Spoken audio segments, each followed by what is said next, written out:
glad you asked. I'm actually making prints right now, and I'll show you the process. I'm getting ready to photograph these two, and I will show you how it's done.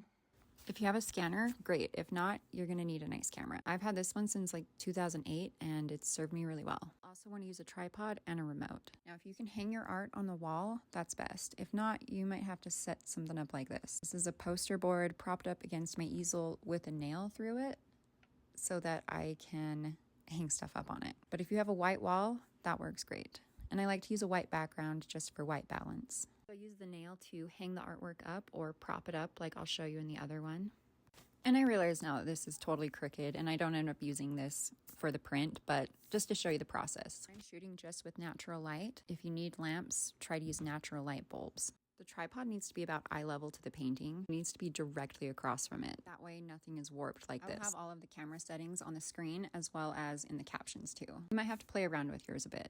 And it's important to use a remote. Mine wasn't working, so I had to use a self-timer. But you don't want to have any camera shake at all, which is why you want to use a tripod. I was more worried about filming this video than taking photos, so they don't look good. But I end up taking hundreds of them, so on to the next one. This one's on a thinner piece and it doesn't hang, so I move the nail out and I prop it so that it is perfectly flat like the other one was. This is just the little system that I came up with, so I don't know. And I raise the tripod up a little bit on this one since it's a little higher, and I do the same thing. Again, it's going to be easiest with the remote, but I'm using self-timer. And yeah, I just take a bunch of photos and I zoom in and I double check and I take more and I say hi to my cat because she's always nearby.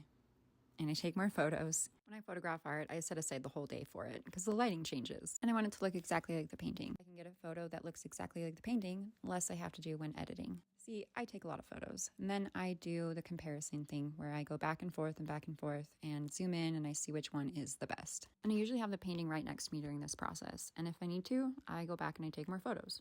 I zoom in really close, make sure everything is in detail, and when it's ready, I take it into a photo editing app. And since I'm in a fight with Adobe and we're not on speaking terms, I'm using Procreate.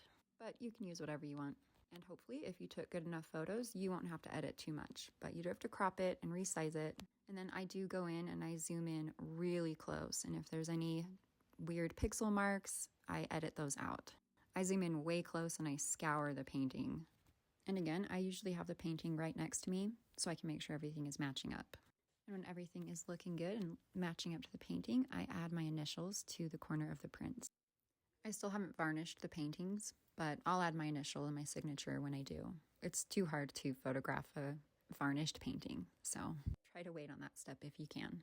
And that's basically it. You're ready to make prints. You can double check the size.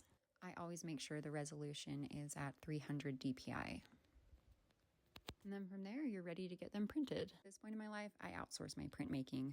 I used to do it at home with a continuous ink printer, but it was like performing brain surgery and I would have panic attacks every time I sold a print because of print jams and splatters. So I outsource. I use Finer Works. They do really great work and they take care of all of the print jams and streak prints then, so I don't have to. If you are going to list it online, I suggest adding some watermarks. I'm going to show you how to make a mock-up real quick too. I always duplicate the watermarked artwork just so I don't save over anything. Then I copy and paste it onto these pictures of these boards that I took. Once I get the print in, I'll retake photos, but this works for now.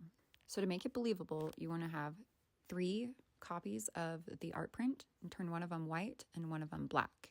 The white part is going to be the border around the page and the black part will be the shadow. So make the white part bigger than the print and make sure everything is centered.